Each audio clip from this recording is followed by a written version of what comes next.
Federalist Paper 7, Part 1.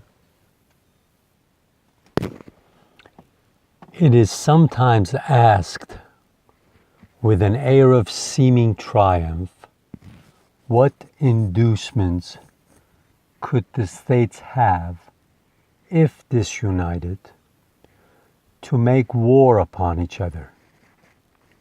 It would be a full answer to this question to say, precisely the same inducements which have, at different times, deluged in blood all the nations in the world.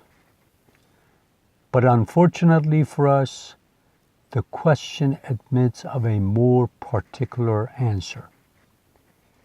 There are causes of differences within our immediate contemplation, of the tendency of which, even under the restraint of a federal constitution, we have had sufficient experience to enable us to form a judgment of what might be expected if those restraints were removed. Okay, again, I wanted just for you to remember that all the colonies were in the highlighted area. So this vast land is going to be available to them. They're going to eventually acquire this whole land.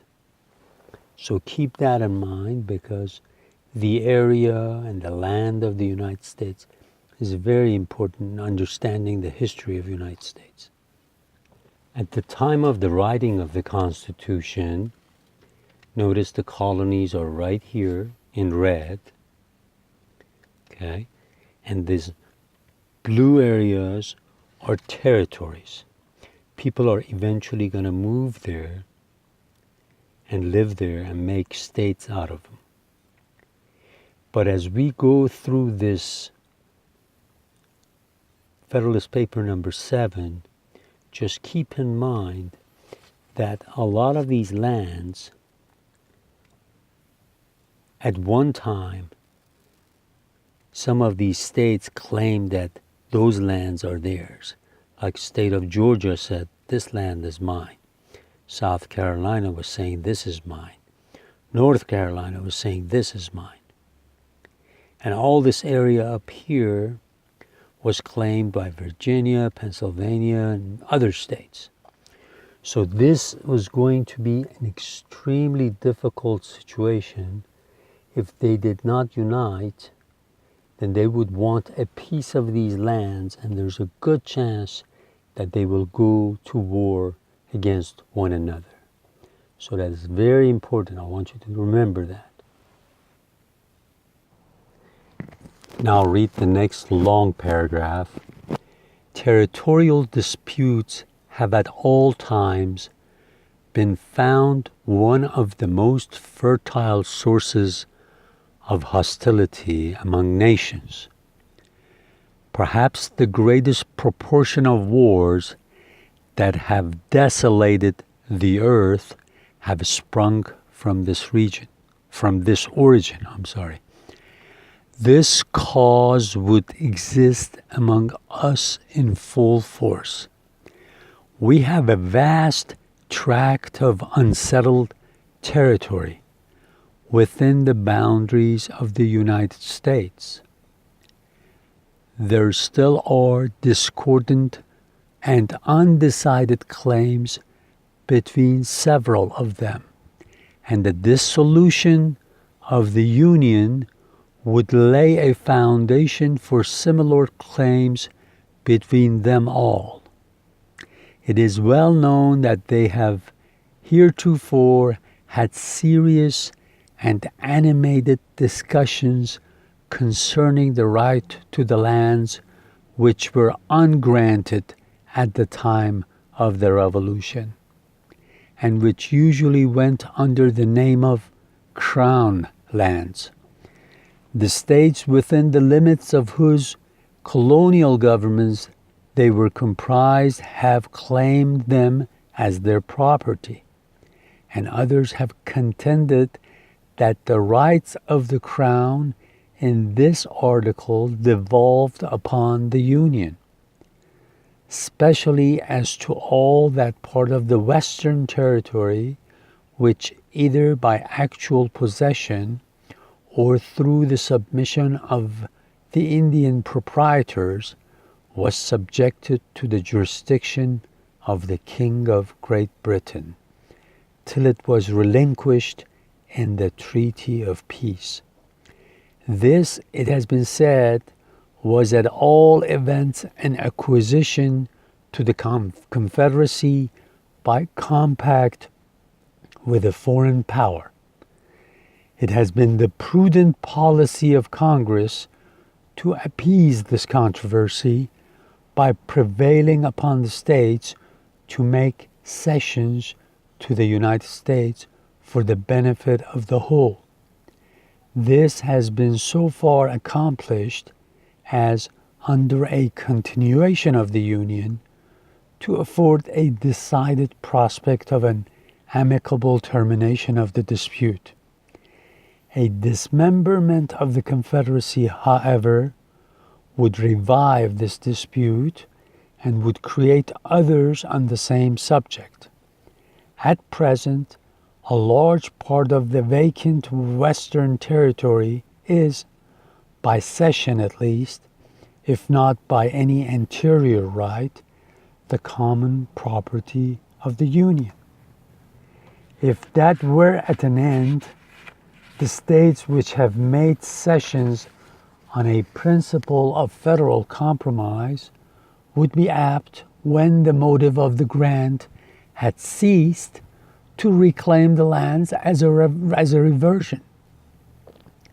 The other states would no doubt insist on a proportion by right of representation.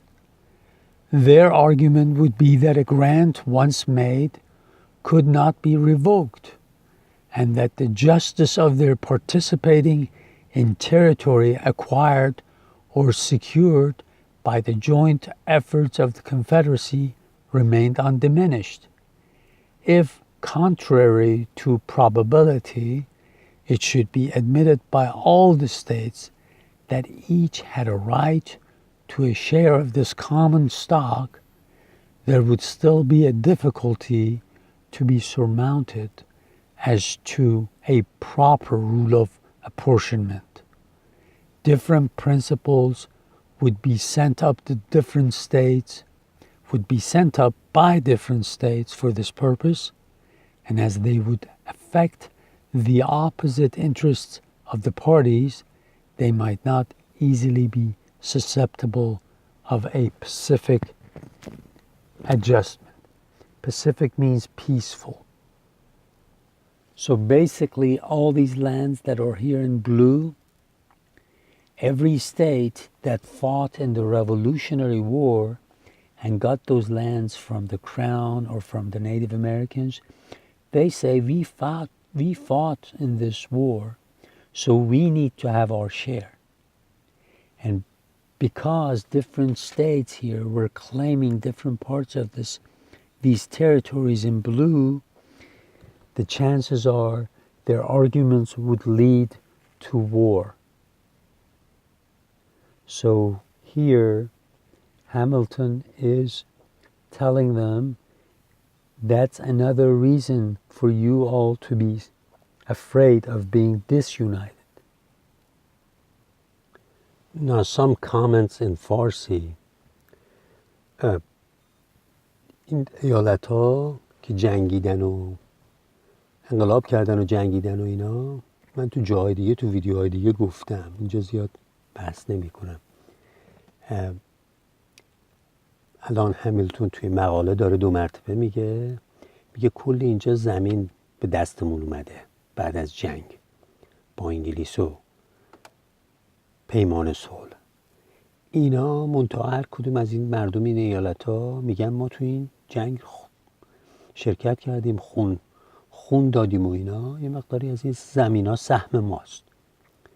خب میگه آماده داره میکنه خوننده ها رو که میگه حواستون باشه که ما اگه متحد نشیم سر این زمینا جنگ و خونریزی خواهد شد، چون همه فکر میکنن که یه مقداری حقمون خورده شده.